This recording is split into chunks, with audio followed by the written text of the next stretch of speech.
In the shadowy corners of Brooklyn lies a tale steeped in dread and the uncanny.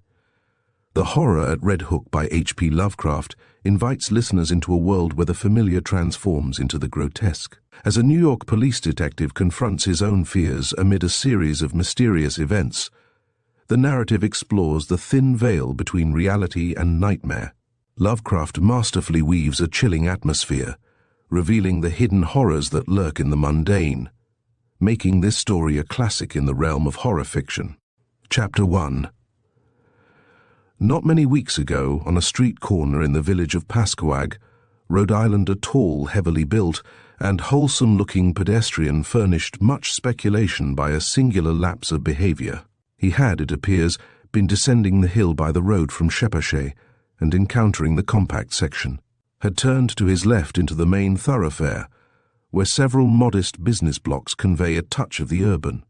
At this point, without visible provocation, he committed his astonishing lapse, staring queerly for a second at the tallest of the buildings before him, and then, with a series of terrified, hysterical shrieks, breaking into a frantic run which ended in a stumble and fall at the next crossing.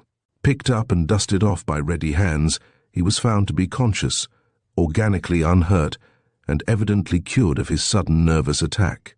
He muttered some shamefaced explanations involving a strain he had undergone, and with downcast glance turned back, up the Shepherdshay Road, trudging out of sight, without once looking behind him.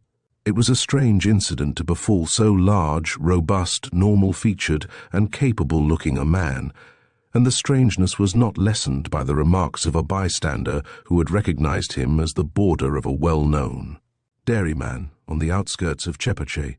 He was, it developed, a New York police detective named Thomas F. Malone, now on a long leave of absence under medical treatment after some disproportionately arduous work on a gruesome local case which accident had made dramatic.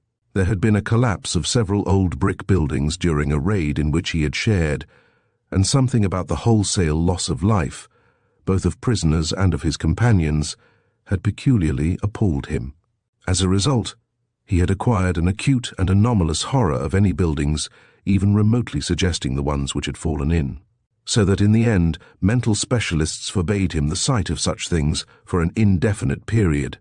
A police surgeon with relatives in Shepherdshay had put forward that quaint hamlet of wooden colonial houses as an ideal spot for the psychological convalescence, and thither the sufferer had gone, promising never to venture among the brick-lined streets of larger villages, till duly advised by the wound socket specialist with whom he was put in touch.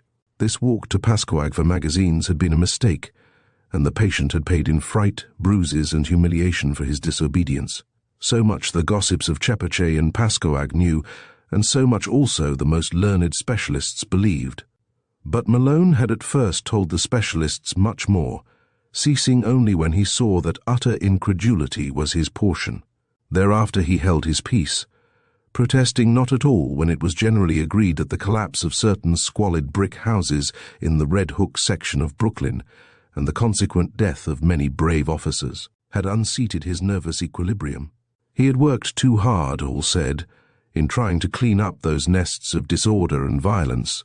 Certain features were shocking enough, in all conscience, and the unexpected tragedy was the last straw. This was a simple explanation which everyone could understand, and because Malone was not a simple person, he perceived that he had better let it suffice.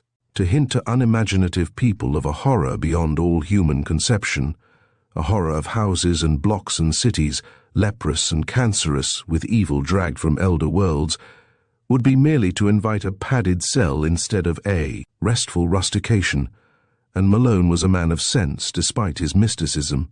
He had the Celt's far vision of weird and hidden things, but the logician's quick eye for the outwardly unconvincing, an amalgam which had led him far afield in the 42 years of his life, and set him in strange places for a Dublin University man, born in a Georgian villa near Phoenix Park. And now, as he reviewed the things he had seen and felt and apprehended, Malone was content to keep unshared the secret of what could reduce a dauntless fighter to a quivering neurotic. What could make old brick slums and seas of dark, subtle faces a thing of nightmare and eldritch portent? It would not be the first time his sensations had been forced to bide uninterpreted, for was not his very act of plunging into the polyglot abyss of New York's underworld a freak beyond sensible explanation? What could he tell the prosaic of the antique witcheries and grotesque marvels discernible to sensitive eyes amidst the poison cauldron where all the varied dregs of unwholesome ages mix their venom and perpetuate their obscene terrors? He had seen the hellish green flame of secret wonder in this blatant, evasive welter of outward greed and inward blasphemy, and had smiled gently when all the New Yorkers he knew scoffed at his experiment in police work. They had been very witty and cynical, deriding his fantastic pursuit of unknowable mysteries, and assuring him that in these days New York held nothing but cheapness and vulgarity. One of them had wagered him a heavy sum that he could not, despite many poignant things to his credit in the Dublin Review, even write a truly interesting story of New York low-life. And now, looking back, he perceived that cosmic irony had justified the prophet's words, while secretly confuting their flippant meaning. The horror, as glimpsed at last, could not make a story, for like the book cited by Poe's German authority, lasst sich nicht lesen, does not permit itself to be read. Chapter 2. To Malone. The sense of latent mystery in existence was always present. In youth he had felt the hidden beauty and ecstasy of things, and had been a poet, but poverty and sorrow and exile had turned his gaze in darker directions, and he had thrilled at the imputations of evil in the world around. Daily life had for him come to be a phantasmagoria of macabre shadow studies, now glittering and jeering with concealed rottenness as in Aubrey Beardsley's best manner, now hinting terrors behind the commonest shapes and objects as in the subtler and less obvious work of Gustave Doré. He would often regard it as merciful that most persons of high intelligence jeer at the inmost mysteries. For, he argued, if superior minds were ever placed in fullest contact with the secrets preserved by ancient and lowly cults, the resultant abnormalities would soon not only wreck the world, but threaten the very integrity of the universe. All this reflection was no doubt morbid, but keen logic and a deep sense of humor ably offset it. Malone was satisfied to let his notions remain as half-spied and forbidden visions to be lightly played with, and hysteria came only when duty flung him into a hell of revelation too sudden and insidious to escape. He had for some time been detailed to the Butler Street station in Brooklyn when the Red Hook matter came to his notice. Red Hook is a maze of hybrid squalor near the ancient waterfront opposite Governor's Island, with dirty highways climbing the hill from the wharves to that higher ground where the decayed lengths of Clinton and Court Streets lead off toward the Borough Hall. Its houses are mostly of brick, dating from the first quarter of the middle of the 19th century, and some of the obscurer alleys and byways have that alluring antique flavor which conventional reading leads us to call Dickensian. The population is a hopeless tangle and enigma, Syrian, Spanish, Italian, and African elements impinging upon one another, and fragments of Scandinavian and American belts lying not far distant. It is a babel of sound and filth, and sends out strange cries to answer the lapping of oily waves at its grimy piers and the monstrous organ litanies of the harbour whistles. Here long ago a brighter picture dwelt, with clear-eyed mariners on the lower streets and homes of taste and substance, where the larger houses line the hill. One can trace the relics of this former happiness in the trim shapes of the buildings, the occasional graceful churches, and the evidences of original art and background in bits of detail here and there, a worn flight of steps, a battered doorway, a wormy pair of decorative columns or pilasters, or a fragment of once green space with bent and rusted iron railing. The houses are generally in solid blocks, and now and then a many-windowed cupola arises to tell of days when the households of captains and ship owners watched the sea. From this tangle of material and spiritual putrescence, the blasphemies of 100 dialects assail the sky. Hordes of prowlers reel shouting and singing along the lanes and thoroughfares, occasional furtive hands suddenly extinguish lights and pull down curtains, and swarthy, sin-pitted faces disappear from windows when visitors pick their way through. Policemen despair of order or reform, and seek rather to erect barriers protecting the outside world from the contagion. the clang of the patrol is answered by a kind of spectral silence, and such prisoners as are taken are never communicative. Visible offences are as varied as the local dialects, and run the gamut from the smuggling of rum and prohibited aliens through diverse stages of lawlessness and obscure vice to murder and mutilation in their most abhorrent guises. That these visible affairs are not more frequent is not to the neighbourhood's credit, unless the power of concealment be an art demanding credit. More people enter Red Hook than leave it, or at least than leave it by the landward side, and those who are not loquacious are the likeliest to leave. Malone found in this state of things a faint stench of secrets more terrible than any of the sins denounced by citizens and bemoaned by priests and philanthropists. He was conscious, as one who united imagination with scientific knowledge, that modern people under lawless conditions tend uncannily to repeat the darkest instinctive patterns of primitive half-ape savagery in their daily life and ritual observances, and he had often viewed with an anthropologist's shudder the chanting, cursing processions of blear-eyed and pock-marked young men, which wound their way along in the dark small hours of morning. One saw groups of these youths incessantly, sometimes in leering vigils on street corners, sometimes in doorways playing eerily on cheap instruments of music, sometimes in stupefied dozes or indecent dialogues around cafeteria tables near Borough Hall, and sometimes in whispering converse around dingy taxicabs drawn up at the high stoops of crumbling and closely shuttered old houses. They chilled and fascinated him more than he dared confess to his associates on the force, for he seemed to see in them some monstrous thread of secret continuity, some fiendish, cryptical and ancient pattern utterly beyond and below the sordid mass of facts and habits and haunts listed with such conscientious technical care by the police. They must be, he felt inwardly, the heirs of some shocking and primordial tradition, the sharers of debased and broken scraps from cults and ceremonies older than mankind. Their coherence and definiteness suggested it, and it showed in the singular suspicion of order which lurked beneath their squalid disorder. He had not read in vain such treatises as Miss Murray's Witch Cult in Western Europe, and knew that up to recent years there had certainly survived among peasants and furtive folk a frightful and clandestine system of assemblies and orgies descended from dark religions antedating the Aryan world, and appearing in popular legends as black masses and witches' sabbaths. That these hellish vestiges of old Turanian Asiatic magic and fertility cults were even now wholly dead he could not for a moment suppose, and he frequently wondered how much older and how much blacker than the very worst of the muttered tales some of them might really be. Chapter 3. It was the case of Robert Soydam which took Malone to the heart of things in Red Hook. Soydam was a lettered recluse of ancient Dutch family, possessed originally of barely independent means, and inhabiting the spacious but ill-preserved mansion which his grandfather had built in Flatbush, when that village was little more than a pleasant group of colonial cottages surrounding the steepled and ivy-clad Reformed church with its iron-railed yard of Netherlandish gravestones.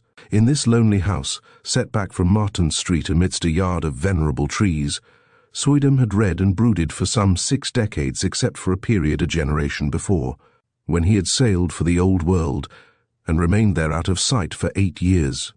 He could afford no servants, and would admit but few visitors to his absolute solitude, eschewing close friendships and receiving his rare acquaintances in one of the 3 ground-floor rooms, which he kept in order, a vast, high-ceiled library whose walls were solidly packed with tattered books of ponderous, archaic and vaguely repellent aspect.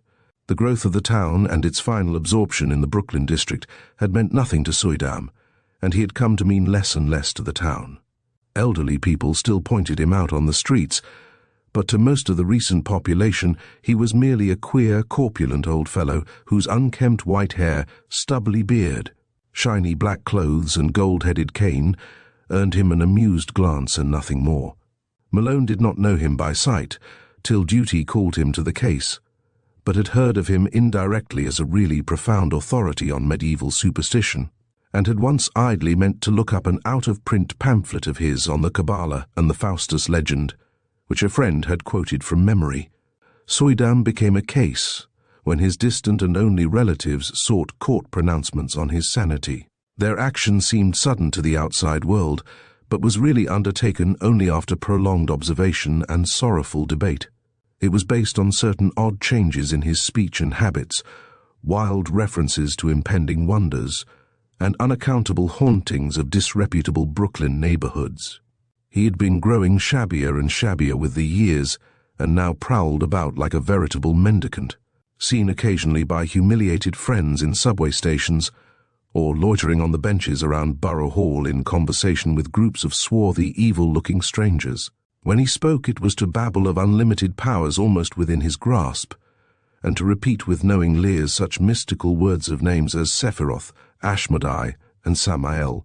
The court action revealed that he was using up his income and wasting his principal in the purchase of curious tomes imported from London and Paris, and in the maintenance of a squalid basement flat in the Red Hook district where he spent nearly every night, receiving odd delegations of mixed rowdies and foreigners, and apparently conducting some kind of ceremonial service behind the green blinds of secretive windows.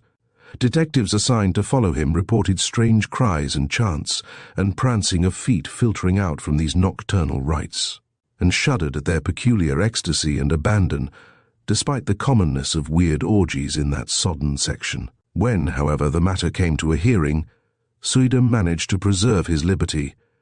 Before the judge his manner grew urbane and reasonable, and he freely admitted the queerness of demeanor and extravagant cast of language into which he had fallen through excessive devotion to study and research. He was, he said, engaged in the investigation of certain details of European tradition, which required the closest contact with foreign groups and their songs and folk dances. The notion that any low secret society was preying upon him, as hinted by his relatives, was obviously absurd, and showed how sadly limited was their understanding of him and his work. Triumphing with his calm explanations, he was suffered to depart unhindered, and the paid detectives of the Suidams, Corliers and Van Brunts were withdrawn in resigned disgust. It was here that an alliance of federal inspectors and police, Malone with them, entered the case. The law had watched the Suidam action with interest, and had in many instances been called upon to aid the private detectives. In this work it developed that Suidam's new associates were among the blackest and most vicious criminals of Red Hook's devious lanes, and that at least a third of them were known and repeated offenders in the matter of thievery, disorder, and the importation of illegal immigrants. Indeed, it would not have been too much to say that the old scholar's particular circle coincided almost perfectly with the worst of the organized cliques which smuggled ashore certain nameless and unclassified Asian dregs, wisely turned back by Ellis Island. In the teeming rookeries of Parker Place, since renamed, where Suidam had his basement flat, there had grown up a very unusual colony of unclassified slant-eyed folk who used the Arabic alphabet but were eloquently repudiated by the great mass of Syrians in and around Atlantic Avenue. They could all have been deported for lack of credentials, but legalism is slow-moving, and one does not disturb Red Hook unless publicity forces one to. These creatures attended a tumble-down stone church, used Wednesdays as a dance hall, which reared its Gothic buttresses near the vilest part of the waterfront. Clergy throughout Brooklyn denied the place all standing and authenticity, and policemen agreed with them when they listened to the noises it emitted at night. Malone used to fancy he heard terrible cracked bass notes from a hidden organ far underground when the church stood empty and unlighted, whilst all observers dreaded the shrieking and drumming which accompanied the visible services. Suidam, when questioned, said he thought the ritual was some remnant of Nestorian Christianity tinctured with the shamanism of Tibet. Most of the people, he conjectured, were of Mongoloid stock, originating somewhere in or near Kurdistan, and Malone could not help recalling that Kurdistan is the land of the Yazidis, last survivors of the Persian devil worshippers. However this may have been, the stir of the Suidam investigation made it certain that these unauthorized newcomers were flooding Red Hook in increasing numbers, entering through some marine conspiracy unreached by revenue officers and harbor police, overrunning Parker Place and rapidly spreading up the hill, and welcomed with curious fraternalism by the other assorted denizens of the region. Their squat figures and characteristic squinting physiognomies, grotesquely combined with flashy American clothing, appeared more and more numerously among the loafers and nomad gangsters of the Borough Hall section, till at length it was deemed necessary to compute their number, ascertain their sources and occupations, and find if possible a way to round them up and deliver them to the proper immigration authorities. To this task, Malone was assigned by agreement of federal and city forces, and as he commenced his canvass of Red Hook, he felt poised upon the brink of nameless terrors with the shabby, unkempt figure of Robert Soydam as archfiend and adversary. Chapter 4. Police methods are varied and ingenious.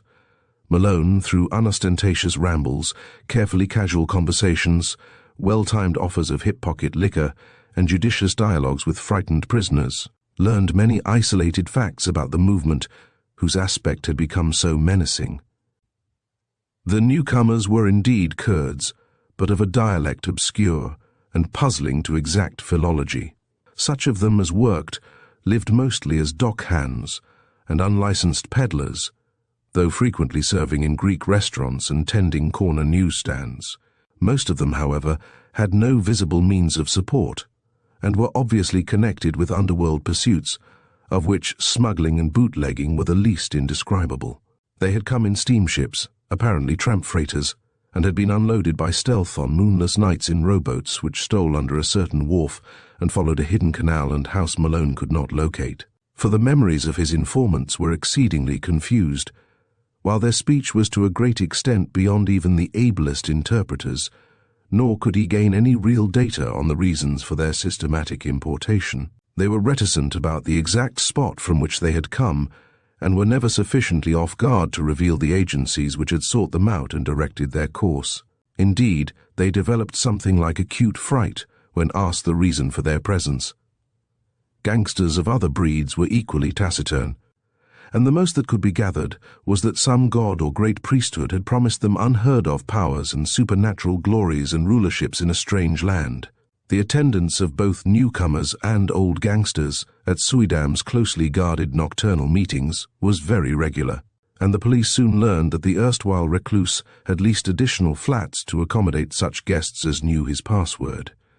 At last occupying 3 entire houses, and permanently harboring many of his queer companions, he spent but little time now at his Flatbush home, apparently going and coming only to obtain and return books, and his face and manner had attained an appalling pitch of wildness. Malone twice interviewed him, but was each time brusquely repulsed. He knew nothing, he said, of any mysterious plots or movements, and had no idea how the Kurds could have entered or what they wanted. His business was to study undisturbed the folklore of all the immigrants of the district, a business with which policemen had no legitimate concern.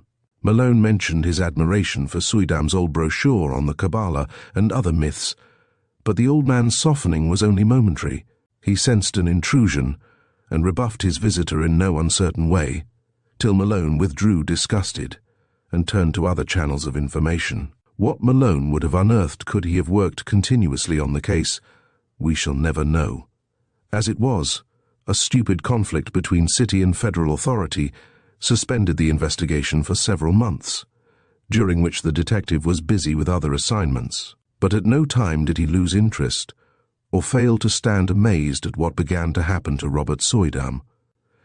Just at the time when a wave of kidnappings and disappearances spread its excitement over New York, the unkempt scholar embarked upon a metamorphosis as startling as it was absurd.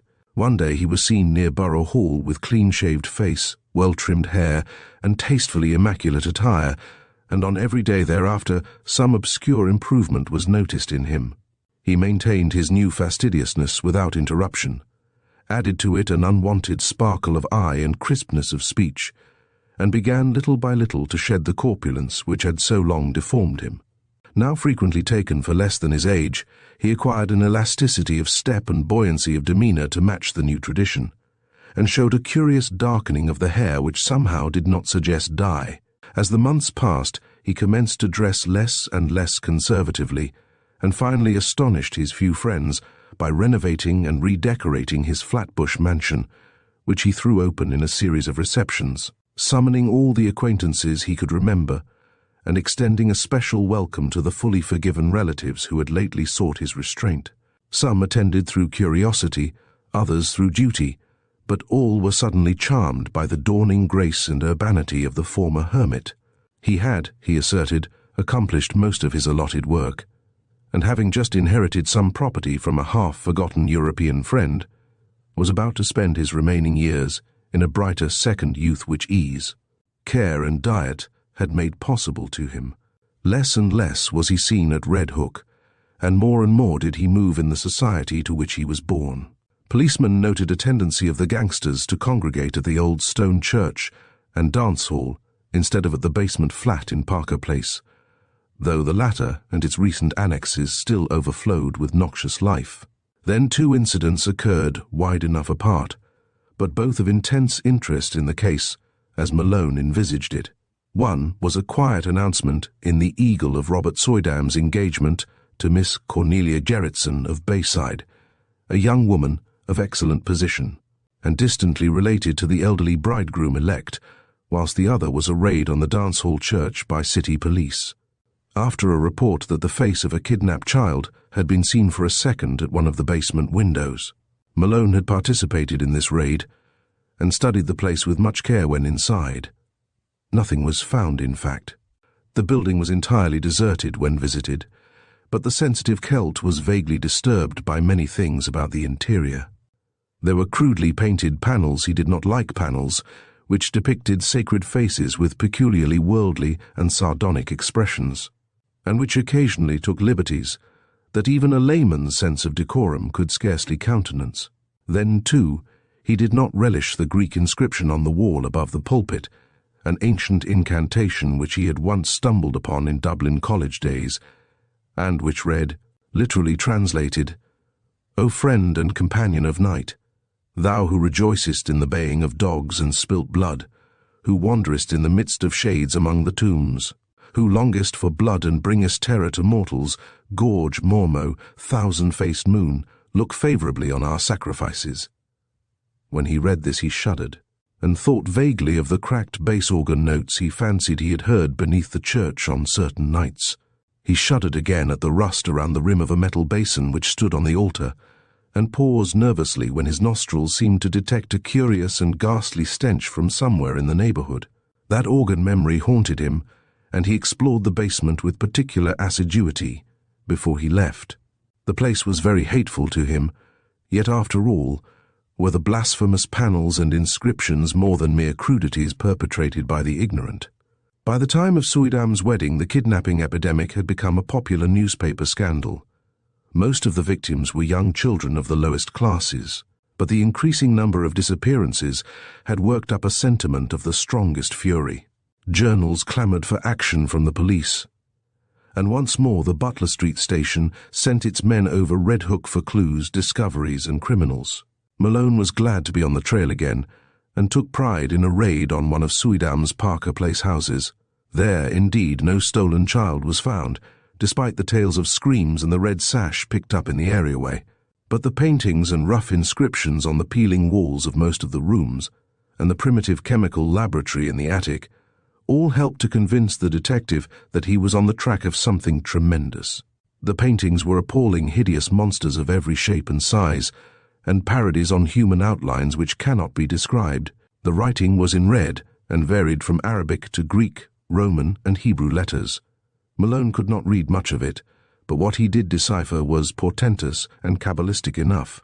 One frequently repeated motto was in a sort of Hebraized Hellenistic Greek, and suggested the most terrible demon evocations of the Alexandrian decadence: Hell, Heloim, Sotha, Emanvel, Saboth, Agla, Tetragrammation, Agiros, Otheos, Ischyros, Athanatos, Ihova, Va, Adono, Sadi, Homopsion, Messias, Escherhai.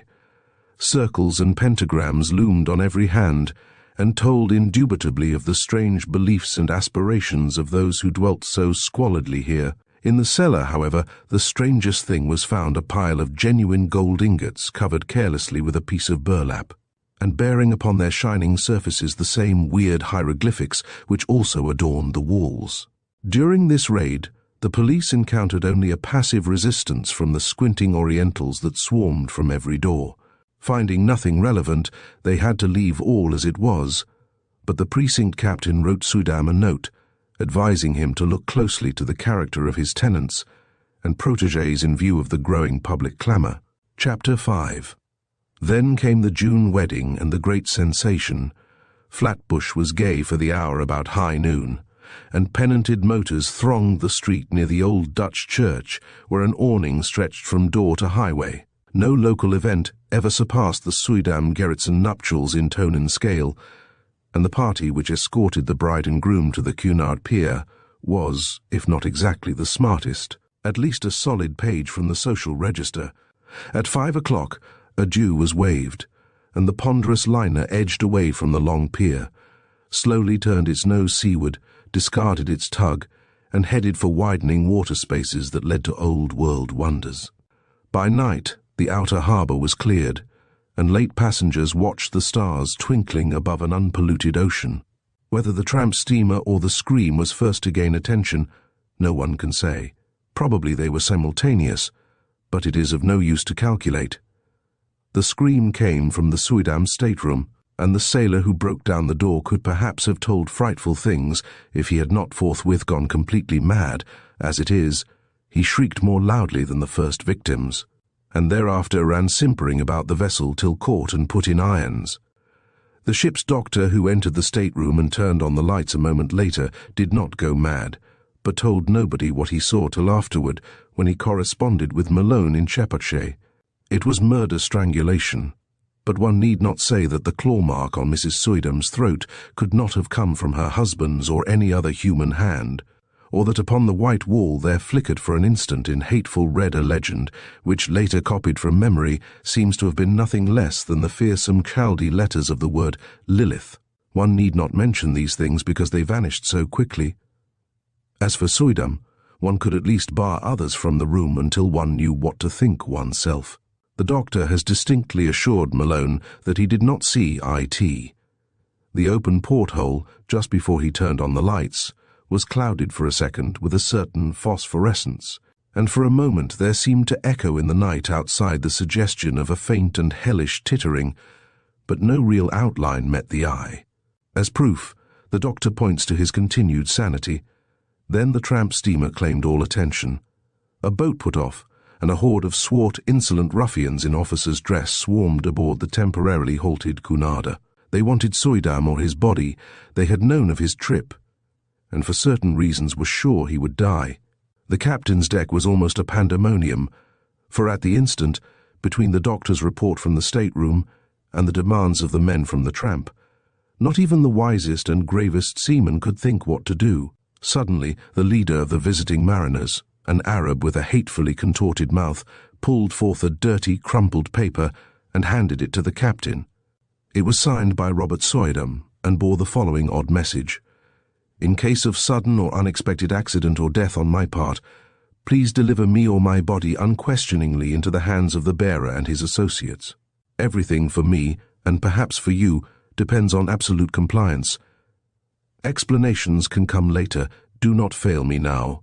Robert Suydam." Captain and doctor looked at each other, and the latter whispered something to the former. Finally they nodded rather helplessly and led the way to the Suydam stateroom. The doctor directed the captain's glance away as he unlocked the door and admitted the strange seaman, nor did he breathe easily, till they filed out with their burden after an unaccountably long period of preparation. It was wrapped in bedding from the berths, and the doctor was glad that the outlines were not very revealing. Somehow the men got the thing over the side and away to their tramp steamer without uncovering it. The Cunarder started again, and the doctor and ship's undertaker sought out the Suydam stateroom to perform what last services they could. Once more the physician was forced to reticence and even to mendacity, for a hellish thing had happened. When the undertaker asked him why he had drained off all of Mrs. Suydam's blood, he neglected to affirm that he had not done so, nor did he point to the vacant bottle spaces on the rack or to the odour in the sink, which showed the hasty disposition of the bottle's original contents. The pockets of those men, if men they were, had bulged damnably when they left the ship. 2 hours later, and the world knew by radio all that it ought to know of the horrible affair. Chapter 6. That same June evening, without having heard a word from the sea, Malone was very busy among the alleys of Red Hook. A sudden stir seemed to permeate the place, and as if apprised by grapevine telegraph of something singular, the denizens clustered expectantly around the dance hall church and the houses in Parker Place. 3 children had just disappeared blue-eyed Norwegians from the streets toward Gowanus, and there were rumors of a mob forming among the sturdy Viking of that section. Malone had for weeks been urging his colleagues to attempt a general clean-up, and at last, moved by conditions more obvious to their common sense than the conjectures of a Dublin dreamer, they had agreed upon a final stroke. The unrest and menace of this evening had been the deciding factor, and just about midnight a raiding party recruited from 3 stations descended upon Parker Place and its environs. Doors were battered in, stragglers arrested, and candle-lighted rooms forced to disgorge unbelievable throngs of mixed foreigners in figured robes, mitres and other inexplicable devices. Much was lost in the melee, for objects were thrown hastily down unexpected shafts, and betraying odours deadened by the sudden kindling of pungent incense. But spattered blood was everywhere, and Malone shuddered whenever he saw a brazier or altar from which the smoke was still rising. He wanted to be in several places at once, and decided on Suidam's basement flat only after a messenger had reported the complete emptiness of the dilapidated dance hall church. The flat, he thought, must hold some clue to a cult of which the occult scholar had so obviously become the centre and leader, and it was with real expectancy that he ransacked the musty rooms, noted their vaguely charnel odour, and examined the curious books, instruments, gold ingots, and glass-stoppered bottles scattered carelessly here and there. Once a lean black-and-white cat edged between his feet and tripped him, overturning at the same time a beaker half full of red liquid. The shock was severe, and to this day Malone is not certain of what he saw, but in dreams he still pictures that cat as it scuttled away with certain monstrous alterations and peculiarities. Then came the locked cellar door, and the search for something to break it down. A heavy stool stood near, and its tough seat was more than enough for the antique panels. A crack formed and enlarged, and the whole door gave way, but from the other side, whence poured a howling tumult of ice-cold wind with all the stenches of the bottomless pit, and whence reached a sucking force not of earth or heaven, which, coiling sentiently about the paralyzed detective, dragged him through the aperture and down unmeasured spaces filled with whispers and wails, and gusts of mocking laughter. Of course it was a dream. All the specialists have told him so, and he has nothing tangible to prove the contrary. Indeed, he would rather have it thus, for then the sight of old brick slums and dark foreign faces would not eat so deeply into his soul. But at the time it was all horribly real, and nothing can ever efface the memory of those nighted crypts, those Titan arcades, and those half-formed shapes of hell that strode gigantically in silence, holding half-eaten things whose still surviving portions screamed for mercy or laughed with madness. Odours of incense and corruption joined in sickening concert, and the black air was alive with the cloudy, semi-visible bulk of shapeless elemental things with eyes. Somewhere dark, sticky water was lapping at onyx piers, and once the shivery tinkle of raucous little bells pealed out to greet the insane titter of a naked phosphorescent thing which swam into sight, scrambled ashore, and climbed up to squat leeringly on a carved golden pedestal in the black ground. Avenues of limitless night seemed to radiate in every direction, till one might fancy that here lay the root of a contagion destined to sicken and swallow cities and engulf nations in the fetor of hybrid pestilence. Here cosmic sin had entered, and festered by unhallowed rites had commenced the grinning march of death that was to rot us all to fungus abnormalities too hideous for the grave's holding. Satan here held his Babylonish court, and in the blood of stainless childhood, the leprous limbs of phosphorescent Lilith were laved. Incubi and succubae howled praise to Hecate, and headless mooncalves bleated to the Magna Mater. Goats leaped to the sound of thin, accursed flutes, and Aegyptians chased endlessly after misshapen fawns over rocks twisted like swollen toads. Moloch and Ashtaroth were not absent, for in this quintessence of all damnation, the bounds of consciousness were let down, and man's fancy lay open to vistas of every realm of horror and every forbidden dimension that evil had power to mold. The world and nature were helpless against such assaults from unsealed wells of night, nor could any sign or prayer check the Walpurgisage of horror which had come when a sage with the hateful locked and brimming coffer of transmitted demon lore. Suddenly a ray of physical light shot through these phantasms, and Malone heard the sound of oars amidst the blasphemies of things that should be dead. A boat with a lantern in its prow darted into sight, made fast to an iron ring in the slimy stone pier, and vomited forth several dark men bearing a long burden swathed in bedding. They took it to the naked phosphorescent thing on the carved gold pedestal, and the thing tittered and pawed the bedding.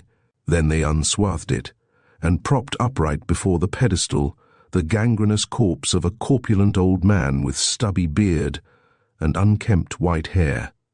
The phosphorescent thing tittered again, and the men produced bottles from their pockets and anointed its feet with red, whilst they afterward gave the bottles to the thing to drink from.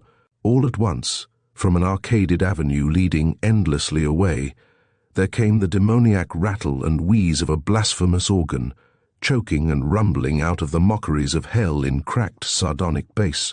In an instant every moving entity was electrified, and forming at once into a ceremonial procession, the nightmare horde slithered away, in quiet of the sound goat, satyr and aegipan, incubus, succuba and lemur, twisted toad and shapeless elemental, dog-faced howler and silent strutter in darkness, all led by the abominable naked phosphorescent thing that had squatted on the carved golden throne, and that now strode insolently bearing in its arms the glassy-eyed corpse of the corpulent old man.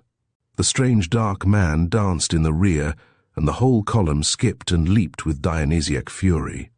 Malone staggered after them a few steps, delirious and hazy, and doubtful of his place in this or any world. Then he turned, faltered, and sank down on the cold damp stone, gasping and shivering as the demon organ croaked on, and the howling and drumming and tinkling of the mad procession grew fainter and fainter. Vaguely he was conscious of chanted horrors and shocking croakings afar off.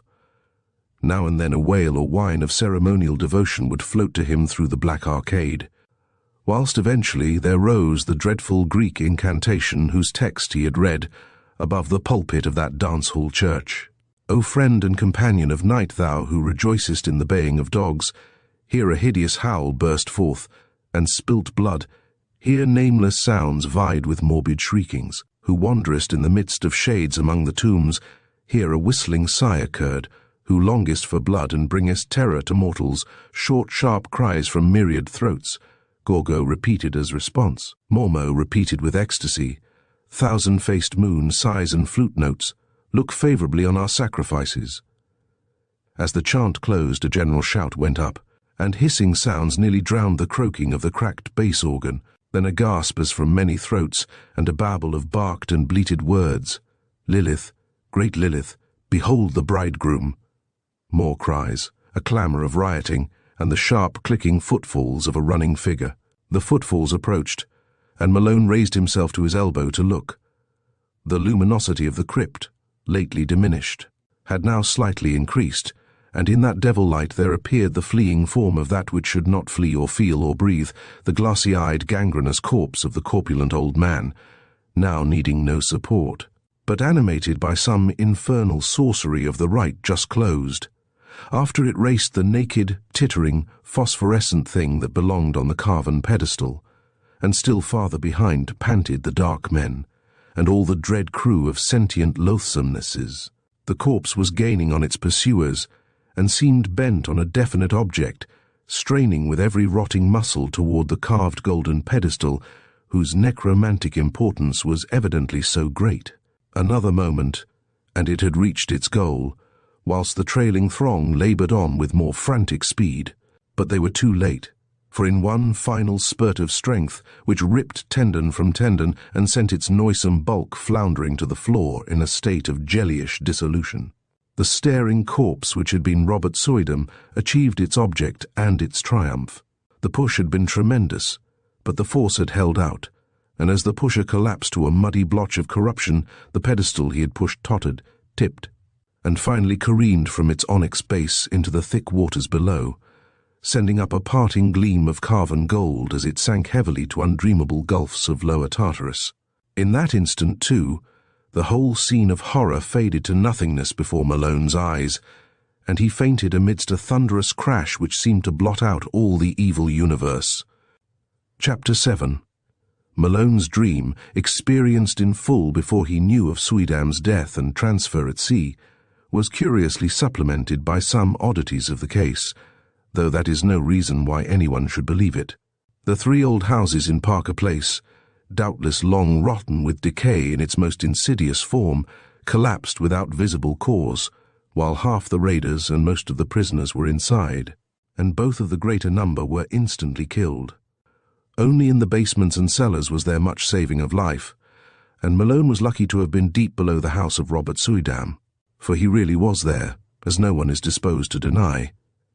They found him unconscious by the edge of the night black pool, with a grotesquely horrible jumble of decay and bone, identifiable through dental work as the body of Suidam, a few feet away. The case was plain, for it was hither that the smugglers' underground canal led, and the men who took Suidam from the ship had brought him home. They themselves were never found, or identified, and the ship's doctor is not yet satisfied with the certitudes of the police.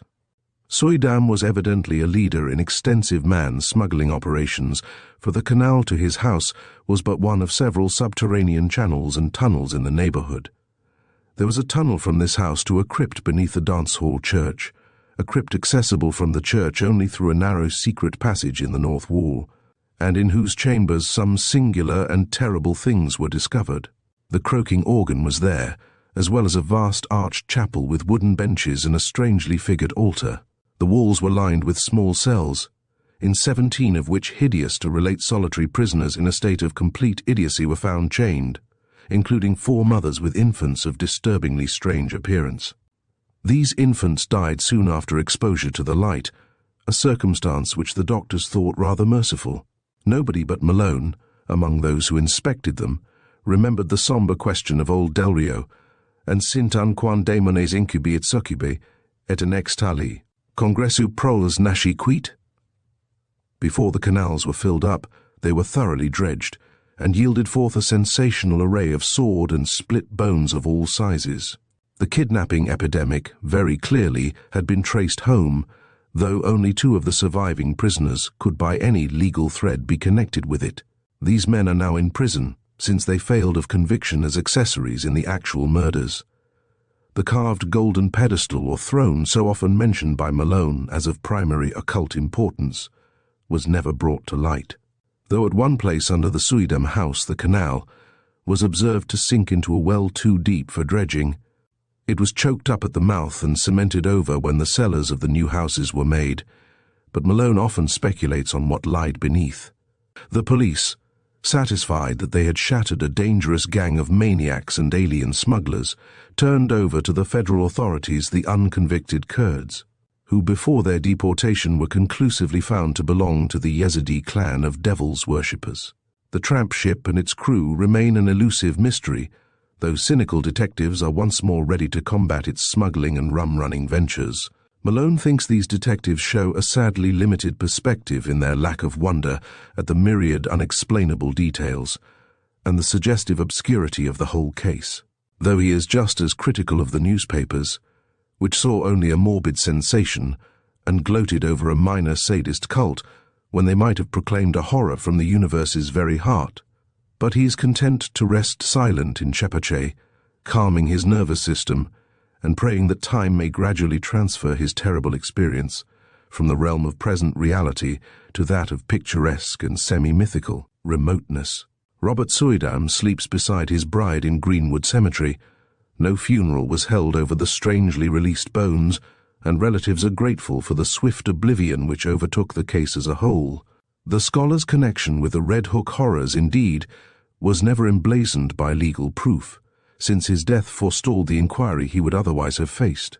His own end is not much mentioned, and the Suidams hope that posterity may recall him only as a gentle recluse who dabbled in harmless magic and folklore.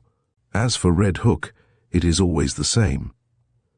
Soidam came and went, a terror gathered and faded, but the evil spirit of darkness and squalor broods on amongst the mongrels in the old brick houses, and prowling bands still parade on unknown errands past windows where lights and twisted faces unaccountably appear and disappear. Age-old horror is a hydra with 1,000 heads, and the cults of darkness are rooted in blasphemies deeper than the well of Democritus. The soul of the beast is omnipresent and triumphant, and Red Hook's legions of blear-eyed, pockmarked youths still chant and curse and howl as they file from abyss to abyss, none knows whence or whither, pushed on by blind laws of biology which they may never understand. As of old, more people enter Red Hook than leave it on the landward side, and there are already rumors of new canals running underground to certain centers of traffic in liquor and less mentionable things. The dance hall church is now mostly a dance hall, and queer faces have appeared at night at the windows. Lately, a policeman expressed the belief that the filled-up crypt has been dug out again, and for no simply explainable purpose. Who are we to combat poisons older than history and mankind? Apes danced in Asia to those horrors, and the cancer lurks secure and spreading where furtiveness hides in rows of decaying brick.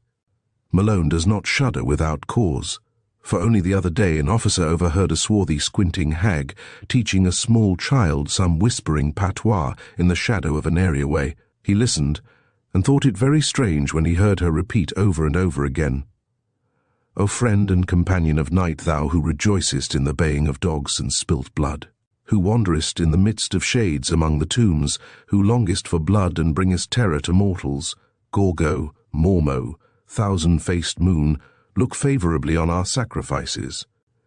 As we conclude the horror at Red Hook, the chilling revelations leave us pondering the unseen terrors that may be lurking just beyond our perception. Lovecraft's exploration of the human psyche and the eerie settings remind us that fear often resides in the unknown.